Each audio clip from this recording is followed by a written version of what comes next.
Ever wonder what's the science behind those seemingly miraculous medical recoveries? Learn how you can use the very science and live your maximal life today. How to harness the power of joy. Hi everyone, Mazen here. Welcome to the Maximal Life. Did you know that within just the past decade, scientists have entirely abandoned many widely accepted beliefs regarding the human mind?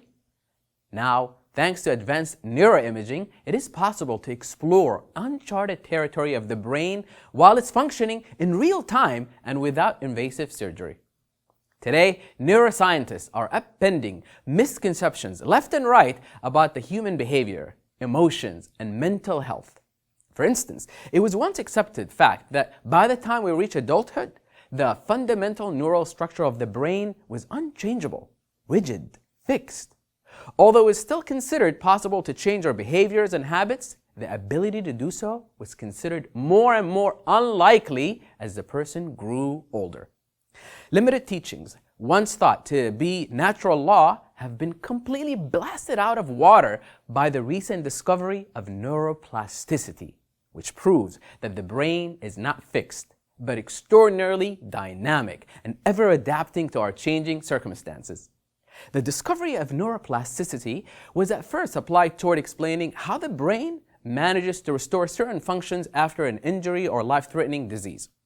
Have you ever heard of how a man is told he will never walk again after sustaining a traumatic injury, and yet 6 months later, he is on a treadmill, defying the odds and proving his doctors all wrong? A wife is told that her husband has had a stroke and is unlikely to regain his speech. And yet, 6 months later, he's sitting at the table giving traditional gratitudes before Thanksgiving dinner to his family. These are not so infrequent occurrences, once thought to be marvelous and miraculous, are now understood by the medical community to be the result of neuroplasticity. Thanks to neuroplasticity, health parts of the brain are allowed to take over important physical functions, once governed by the areas that become damaged. And this can happen whether you're 19 or 91. Isn't that cool? So much for the brain being fixed and rigid. Now we know the brain is incredibly changeable. But unless you're a doctor or a scientist, why should you care about neuroplasticity? Why is this discovery important to you right here, right now? Because it's irrefutable scientific proof that you have the power to physically restructure your own mind. You see, there is another powerful aspect of neuroplasticity. It is heavily influenced by our experiences. This is where I get really excited, so stay with me. We have the ability to literally restructure our own brain because ultimately we have control over the thoughts, feelings, actions, and behaviors that shape our experiences. We determine whether our brains are wired for better or worse, depending on how we choose to act and react. Think of neural pathways in the brain like a trail in the woods. The more frequently you choose this trail, the more worn the path. In a similar manner, our experiences and resulting thoughts and feelings running through our heads form actual pathways in the brain. The more we react to situations by feeling overwhelmed, angry, and frustrated, the more often neurons and cells in the brain attach themselves into the receptors that reinforce these troubled responses. This creates neural pathway, and the more frequently we tread this pathway, the more likely we are to apply these cumbersome reactions to all other situations in life. Abraham Lincoln had it right when he said, "Most people are as happy as they make up their minds to be." Now we know for a fact that our thoughts, feelings, actions, attitudes, and behaviors can physically alter our brain. We now can consciously change our thoughts and shift the focus of our attention where we physically change our neural pathways and ultimately our very lives. So, as Maximal Achievers, how can we make maximal use of this information? Upon coming across this discovery, I posed this question to myself. If I can, through my own conscious efforts, restructure my brain, what would be the maximal result? What do I most want to contribute from my family, my career, and myself? Renowned 18th century biologist Thomas Henry Huxley said, "For every man, the world is as fresh as it was the first day, and as full of untold novelties for him who has the eyes to see them." When I'm looking for the big answers to life's many quandaries, I often look to my children. Whenever I observe my children enjoying hundreds of little things a day and receiving new and exciting impressions about the world around them, I'm reminded that life doesn't need to be complicated to be amazing. I'm in continuous admiration of my children's ability to find such joy in simplicity. Joy, that's the word I'm looking for. Joy. The maximal result of all efforts is returning to that natural state of joy. Thanks, kids. Dad owes you one this time. As maximal achievers, we are aware of the truth of emotional contagion, and we set our standards high, not only for ourselves, but for our life team as well. We bring the fuel and we set the pace with our energy. When I look at my children effortlessly choosing joy, it occurs to me that joy is a birthright and can be implemented anywhere. Henry Ford said, "There is joy in work." We are not meant to be business people who also practice joy and compassion. We are meant to be joyful and passionate people who also practice business. I choose the principle of joy as a core value. And now that I know my choices have the ability to physically restructure my mind, I have made conscious efforts to ritualize finding joy in everything I do throughout my day. What I have found is that joy actually presents itself in abundance. I have found that as an emotional contagion, joy spreads like light in a dark room that emboldens my team and delights my family.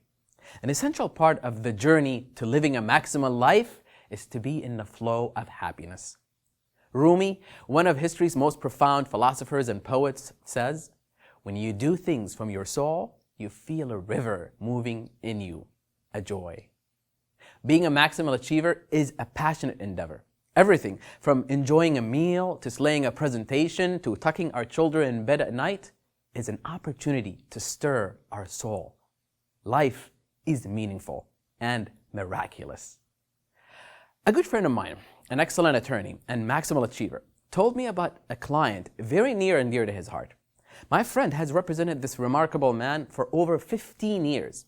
When this client's wife of 70 years of age passed away, the client decides that this is the time to look into assisted living.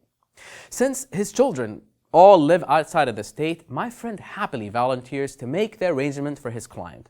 It may seem a bit above the call of duty as an attorney, but over the years, he and his client have grown to be good friends.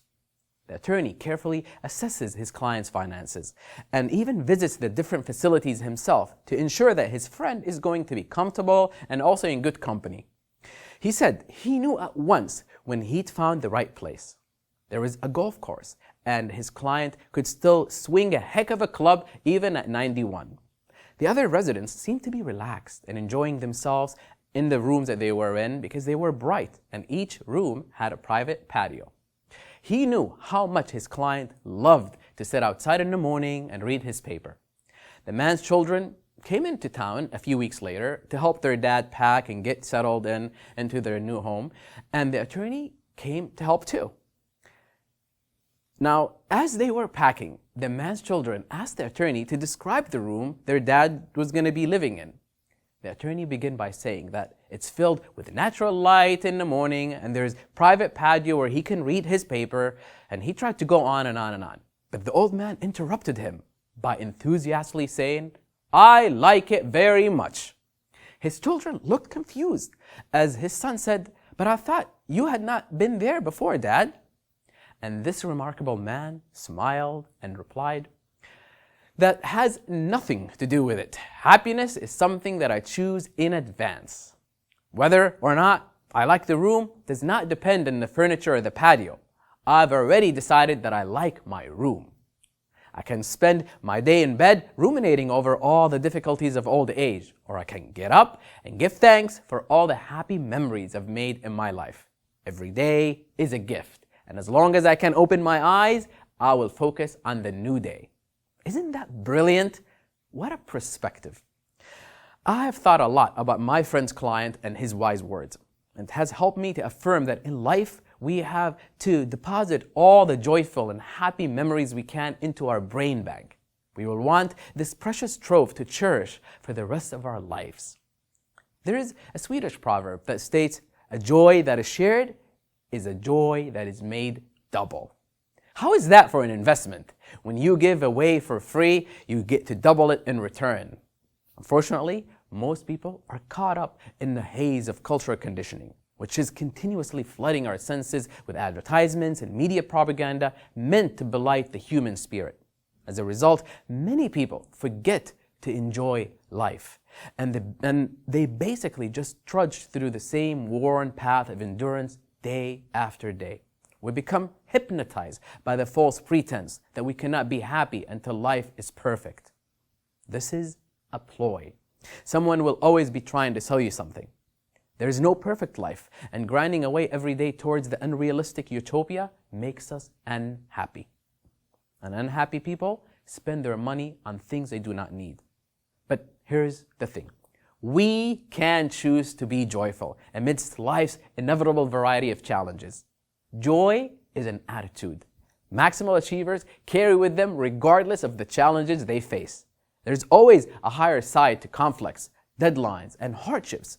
With the right mixture of humor, gratitude, and ritualized joy, we have the ability not to only rise above any challenge, but uplift those around us by example. Here is how you can start to harness and ritualize your joy now and begin restructuring your brain for a maximal life. Take this week to make your joy a priority. Build an inner connection to joy so that you have it at your fingertip. Some of my shortcuts to joy include walking in nature. That gives me a breath of fresh air. Listening to music, and that sparks my energy. Reading a book that is captivating and compelling. Watching movies with my families that brings me comfort and gratitude. Find something that delights you and keeps you close, and keep it close to you. Keep pictures of loved ones where you can see them and update them regularly. Keep a small, meaningful item in your pocket as a touchstone for reminding you to find your joy. The most creative, productive, and effective individuals, whether elite athletes, epic artists, business moguls, or great parents, have rituals that they follow. For athletes, for example, being a top performer is a deeply held value, and therefore they create rituals around that training. For many people, hygiene is a deeply held value, and therefore they create the ritual of brushing their teeth. If we hold our personal joy as value and we want to enjoy life more, then we need to form rituals around that too. Ritualize your joy. Schedule it and adhere to your joy appointments with the same follow-through as you adhere to an appointment that you have with an important client. What rituals would make you more joyous? What activities would you like to incorporate into your life to have more joy? It could be 10 minutes of morning meditation, going on a date with your spouse every Tuesday, or take a quick walk outside in the sun every day, or pleasure reading before bed at night. Whatever you choose to introduce, start with only 1 or 2 rituals at a time, and then make them a habit before you introduce new ones. Power your life with joy. Thank you all for joining me today. We've made some remarkable discoveries about the human mind. Now we know we have the power to restructure every experience towards growth and success. The average achiever endures life. The maximal achiever enjoys life. Joy is the way of the maximal life. If you like what you have seen and heard, please subscribe.